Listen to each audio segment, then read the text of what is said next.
안녕하십니까, 황현실입니다. 업무 보고를 끝내자마자 소폭을 말았다. 너무 취해서 경호관에게 엎혀서 나왔다. 윤석열 정부가 왜 그토록 무능하고 무력했는지 비로소 이해가 됩니다. 국정원 업무 보고 자리에서도 폭탄주, 해외 순방길에도 소주 페트병 박스, 가짜 출근을 감추려고 4억 원짜리 지하 통로를 만들고 술이 덜 깬 날엔 집무실 사우나에서 잠을 자고, 이 모든 행태가 결국 국정 운영 전반의 혼란과 실패로 이어졌죠. 이쯤 되면 윤석열이 계엄을 선포한 걸 오히려 감사해야 할까요? 사형만이 답이다. 11월 24일 끝장뉴스 시작합니다.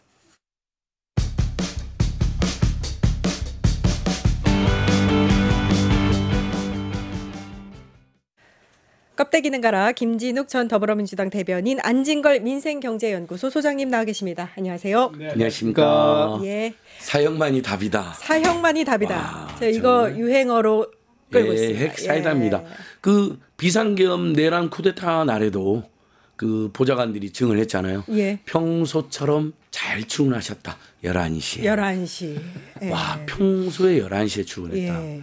이놈들은 정말 가만둬서는 안 됩니다. 사형 그 이상도 해야 된다. 네. 국민을 짓밟고 배신한 그 죄가 얼마나 무거운지 한번 우리 국민들이 보여줘야 됩니다. 무기징역도 안 됩니다. 네, 안 됩니다. 사형도 안 됩니다. 사형 그 이상해야 됩니다. 사형 그 이상의 형이 없으니까. 명지처참과 부관참시가 있습니다. 새로 만들 수 있을까요? 예, 알겠습니다. 자, 오늘 한덕수 공판 진행에 앞서서 이진관 부장판사가 김용현 측 변호인에 대해서 한마디를 했습니다. 최근에 이제 감치 명령을 했음에도 불구하고 석방이 됐잖아요. 그 부분에 대해서 적법한 절차에 따라서 인적 사항을 확인해서 다시 감치 결정을 집행할 예정이다. 굉장히 단호하게 이야기를 했습니다. 뭐 당연한 조치다. 오히려 이 조치가 좀 늦었다, 이렇게 판단을 합니다. 요즘에 이제 이진관 부장판사가 그 핵사이다라는 그런 평가를 좀 받으시는데, 이분의 진행, 이 재판 진행이라든지 이런 부분들이 굉장히 신속하고 정확해요. 그런데 지난번 한덕수 그 지금 재판 관련해서 그것도 김용현 전 장관이 증인으로 출석한 겁니다. 그런데 증인으로 출석한 경우에는 옆에 변호인들이 동참할 수가 없어요. 예. 그럼에도 불구하고 방청을 하겠다고 무단으로 들어왔고, 그렇죠. 그리고 거기에서 재판장이 누구냐, 방청 안 된다, 방청권 없다, 그렇게 나가라라고 몇 차례의 경고를 줬음에도 불구하고 그 경고를 따르지 않아서 이제 감치 처분이 된 건데, 당시에 감치를 위해서는 또 별도의 심리를 해야 되는데, 그 심리에서 이름, 주민등록번호 뭐 이런 부분, 아주 기초적인 부분에 대해서 끝까지 답변하지 않는 바람에 이제 감치 중지가 될 수밖에 없는 상황이었는데, 이번에는 이 감치를 계속 진행하겠다라는 것이고요. 저는 감치도 감치지만 더 중요한 거는 이분들은 변호사의 자격이 없다. 예, 그래서 대한변협에서 중징계를 좀 내려야 되는 것이 아닌가라는 생각까지 같이 하고 있고요. 또 대한변협에서도 그런 조치를 좀 취해야 할 필요가 있다. 그리고 이분들은 변호를 하려고 피고인들 옆에 있으려고 하는 것이 아니라 오히려 피고인들을 이용해서 본인 자기 정치를 하고 있는 게 아니냐, 이런 비판을 받을 대목이 분명히 있다라고 보고 있습니다. 정광훈 쪽 당에서 뭐 대선 후보로도 나왔었던 자다, 이준석 변호사는 뭐 이런 얘기도 있으니까 거의 뭐 변호사가 아니라 극우 극단 가짜뉴스 선동 폭력군들이죠. 저는 그 구치소에서 너무 쉽게 풀어준 것이 아쉽더라고요. 우리 예전에 뭐 집회나 시하다가 전두환 노태우나 이명박 박근혜 때 이렇게 연행이 되면, 저 같은 경우는 경찰들이 좀 짜내가지고 그냥 제 신분 바로 불러주는데, 야무지거나 아주 근성이 있는 친구들이나 선후배들 보면 이름을 말 안 해줍니다. 신분 확인 안 해줘요.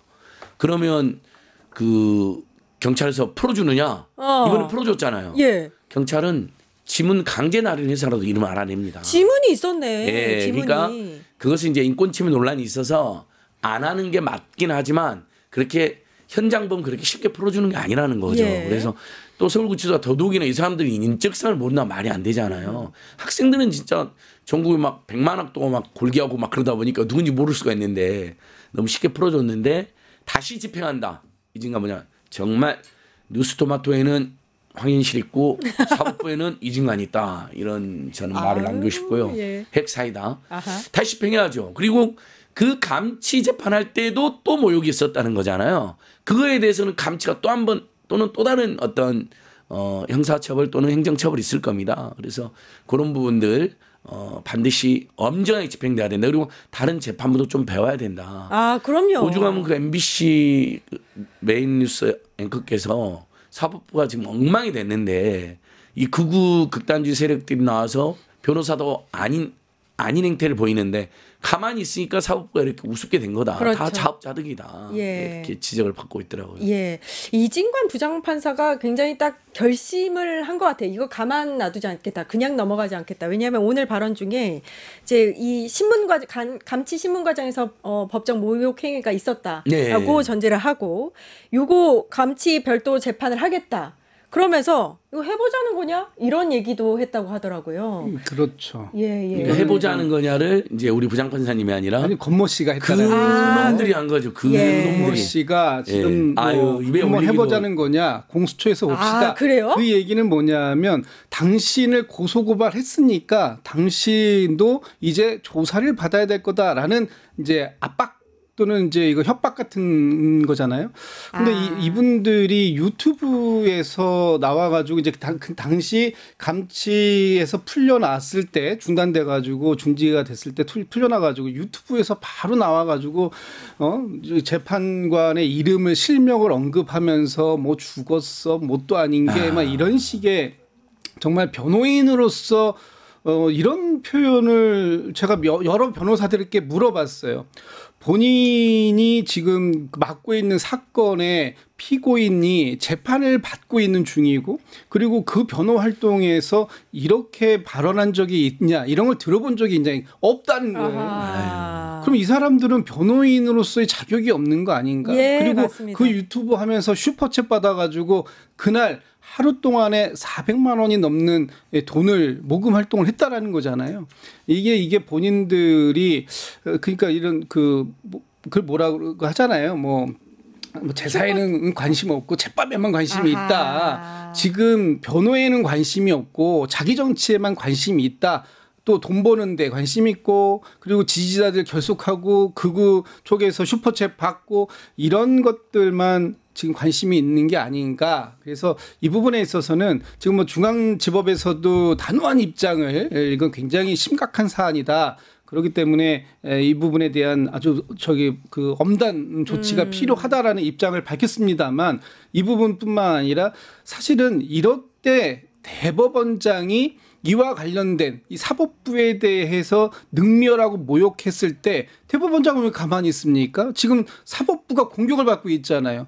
민주당이 대법원 또는 사법부가 개혁이 필요하다고 얘기했을 때도 충분하게 자기들의 입장을 발표했던 사람들이 왜 이렇게까지 사법부가 모욕을 받는데도 불구하고 아무 말도 안 하고 있습니까? 아하, 예. 오히려 지금 이것이 소위 삼권 분립 또는 사법부의 독립 그리고 사법부의 업신여긴 이런 부분들에 대해서 분명한 입장을 밝혀줘야 그것을 그 많은 일선에 있는 판사분들께서 재판하는 데 있어서 어떤 위협감을 안 느끼고 공정한 재판, 신속한 재판 중립적인 재판을 할 수 있는 거 아닙니까? 그런데 아무 말씀도 안 하시는 지금 대법원장 그렇기 때문에 제가 볼 때 공무원 이 대법원 노조 저희 사법부 예. 노조에서 분명하게 얘기했잖아요. 예. 빵점. 우리가 요거 김용현 변호인단이 유튜브에서 어떤 망언들을 했는지를 많이들 보셨겠지만 한 번 더 보고 와서 더 이야기를 나누겠습니다.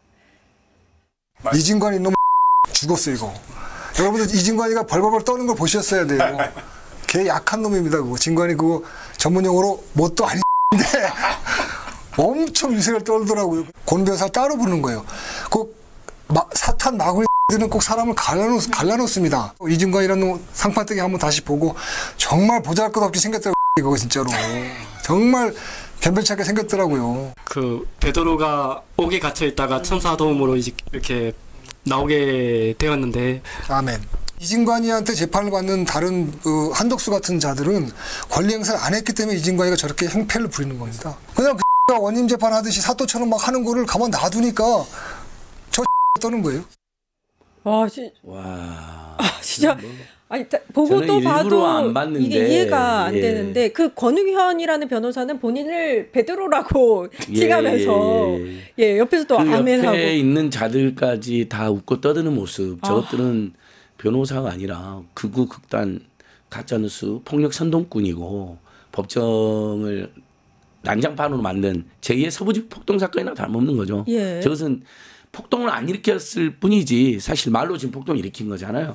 근데 우리 김진욱 대변인께서 너무 잘 지적하셨는데 조이대가 희대의 침묵을 지고 있다는 겁니다. 그렇게 이재명을 죽이려고 할 때는 희대의 속도를 발휘하고 윤석열이 내란 계엄을 저질렀을 때도 기자들이 물어보니까 희대의 침묵을 저지르더니 서부지 폭동 때도 침묵했죠.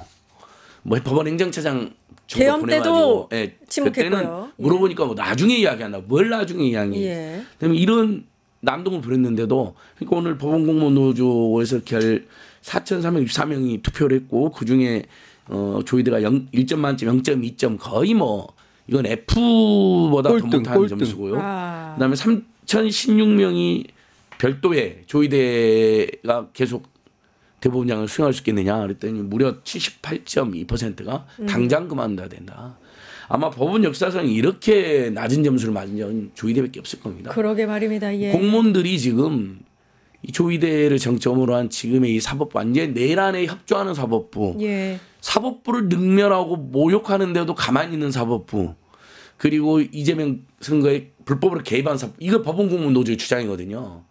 그러니까 끝난 거죠. 근데 이번 이렇게 본인들이 가만히 있어버리니까 저렇게 변호사하는 자들이 법정에서 가장 판사를 존중해 피고인들이 가끔 너무 격분해서 항의하는 경우는 있어요. 그럼 대부분 변호사들 말입니다. 피고인, 뭐 증인 이래서 안 됩니다.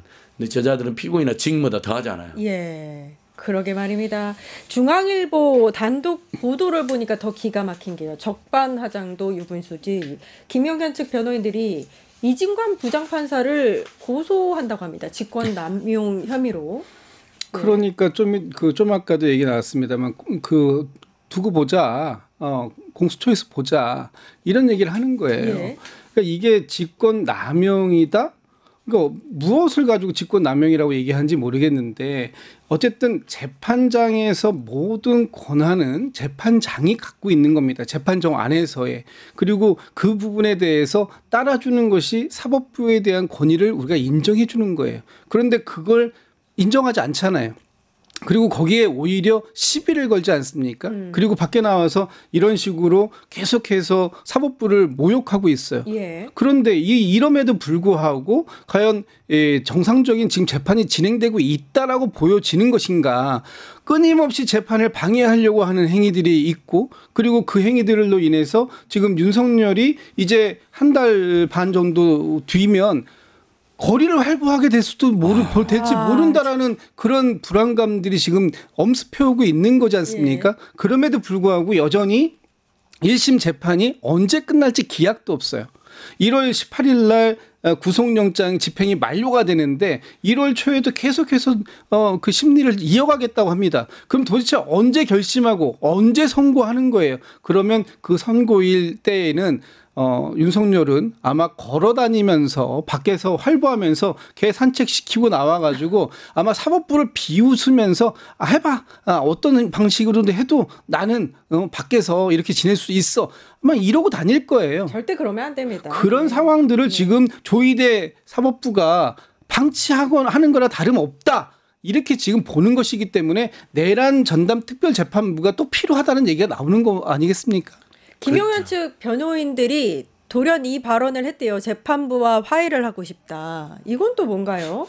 그러면서도 이제 감치 결정은 불법에 가깝다 이랬다고 합니다. 이미 이진관 부장판사님하고는 본인들 재판도 아니에요. 본인들은 그 화해라는 말이 맞습니다. 화해는 직연하고 이미 잘하고 있잖아요. 이미 직연과 이 사람들은 화해 상태예요. 그 뭔가 잘 맞대요. 막 거의 내통 단계가 돼요. 너무 친해. 너무 친하고 너무 스스로 직연이가 지금 사법부 권위를 완전히 망가뜨렸는데 맞습니다. 결국 우리 이제 범진보 개혁 중도 정치 세력들은 결단을 내릴 수밖에 없게 됐습니다. 조이대를 탄핵을 하든지 정점에 있는 조이대를 사법내란에 아니면 정교하게 직위원의 이 행태들만 싹 모아서 뭐 지금 뭐 술값에서 300만 원 이상을 썼다는 또 새로운 지원도 나왔으니까 직위원만 정교하게 탄핵을 해가지고 재판부를 바꾸든지 아니면 정말 내란 전담 재판부를 만들든지 이 셋을 동시에 하든지 셋 중에 2개만 하든지 아니면 셋 중에 하나라도 제대로 하든지 지제는 정말 결단 내릴 때다. 결단 내릴 때다. 국민들이 지금 하루하루 그냥 숨이 막힙니다. 그러니까 내란 청사는 10월 3일 전에는 다 끝나야 돼요. 이제 곧 있으면 10월 3일이잖아요. 예. 그때 그 분노와 그 충격이 다시 엄습할 텐데 그 안에 웬만한 게 좀 교통리가 되고 대통령도 정부도 국민들도 민생과 경제 살리는데 스스로도 먹고 사는데 조금 더 경제적 민생을 안정시키는 데 올인해야 되는데 우리 국민들의 신경이 절반 여기가 있는 거예요. 저놈들이 또 국힘당 세력이나 정권에서 무슨 짓을 할지 모르는데 내란범이 길거리를 활보한다든지 사형보다 더한 죄를 받아야 될 죄들이 사법부를 우롱하고 조롱하고 국민을 조롱하고 우롱하는 그런 일이 발생할까 봐 지금 너무 걱정이 큽니다. 예. 제가 일단 하도 황당한 주장이어가지고 이 말은 꼭 짚고 가야 될 것 같아요. 그 화해를 원한다고 지금 얘기했다고 하잖아요. 지금 이것을 단순하게 이진관 그 재판장과 감정 싸움을 한 것 정도로 지금 생각을 하는 거예요. 이게 너무 더 웃긴 말인 거예요. 네. 그렇죠. 이게 감정 싸움이 아니라 법정에서 난동을 피웠고 법정을 모독했고 그리고 사법부를 조롱했는 거예요. 그렇기 때문에 이것은 형법상에 138조에 보면은 법정 모독죄라는 게 있어요. 이거 법으로 다스려야 할 중죄입니다. 맞습니다. 죄를 져놓고선 이걸 가지고 화해를 하겠다고요? 실컷 두들겨 패는 폭행죄를 저질러 놓고 나 미안해. 그냥 화해하고 끝내. 이 얘기인 거예요. 이게 말이 됩니까? 이것은 반드시 아주 강력한 사법부의 조치가 이루어지지 않으면 이걸 그냥 놔두면 앞으로 모든 범죄자들 모든 변호인들이 이런 방식으로 사법부를 조롱할 수밖에 없는 상황인데 이거 그냥 두라고요? 말도 안 되는 얘기죠. 나쁜 선례가 될 수 있으니까 맞습니다. 강하게 처리를 해야 된다. 이진관 재판부가 내일 모레 한덕수 재판에서 결심 공판을 갖는다고 밝혔거든요. 그러면은 가장 먼저 구형이 나오는 거고 가장 먼저 또 선고가 나올 가능성이 큰 건데 윤석열 재판의 가늠자가 될 수도 있다 이런 얘기도 나옵니다. 어떻게 보고 계세요? 맞습니다. 여기서 그냥 내란 방조뿐만 아니라 내란 주요 임무 종사까지 포함이 됐으니까 특검의 구형이 이제 처음으로 나오는 거죠. 노상호는 이제 일부만 구형이 된 거고요. 전부가 아니라. 내란 주범 중에는 내란죄로만은 첫 번째 구형이기 때문에 매우 국민들의 관심이 높을 수밖에 없다. 그리고 이제 거기에 따른 선고 당연히 윤석열에 영향을 끼치죠. 윤석열 정권의 2인자 또는 3인자 또 내란의 2인자 또는 3인자였는데 그가 중형이 선고가 된다면 윤석열은 이제 그 이상의 그보다 훨씬 더 올등한 왜냐하면 주요 종사자들이지만 약간의 소극적이거나 반대하는 의사도 일부 표현한 적은 있거든요. 근데 처음부터 끝까지 밀어붙이고 완전히 국정질서, 헌정질서를 완전히 짓밟은 자는 윤석열이기 때문에 이들보다 훨씬 무거운 형이 구형되고 선고되는 게 맞기 때문에 영향을 많이 끼칠 것이다. 그래서 굉장히 우리가 유심히 지금 지켜봐야 될 대목입니다. 구형은 사형까지도 예상하면 되겠죠?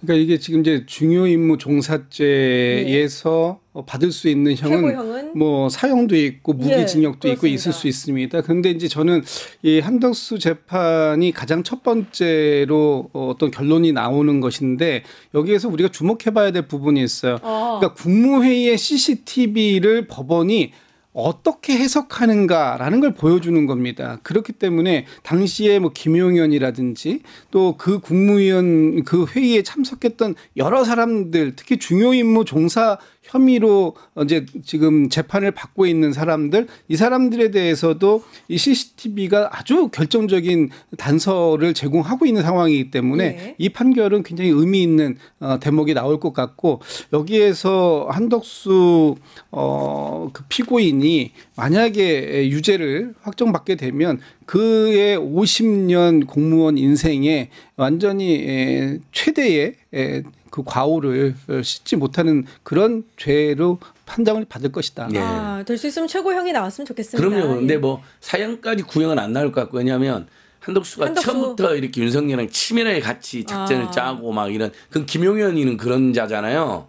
근데 이제 한덕수는 이제 들쭉날쭉 또 결과적으로는 동참했지만은 또 중간에 약간 소극적 모습도 있었기 때문에 사형까지는 구형이 쉽지 않겠지만 그래도 무거운 형이 왜냐하면 이진관 부장을 잘 주장했잖아요. 정권의 2인자가 어떻게 그런 태도를 가질 수 있느냐. 국무회의를 맞춰주려고 하고 계엄을 합법화 시켜주려고 한 자잖아요.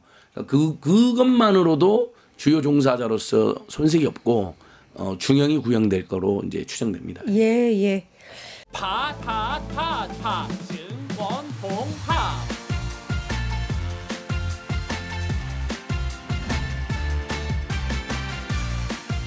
이제 저녁 8시 30분 퇴근 후 퀴즈 한판 혼자 하지 마세요. 같이 해요. 매일 저녁 8시 30분 많은 참여 바랍니다.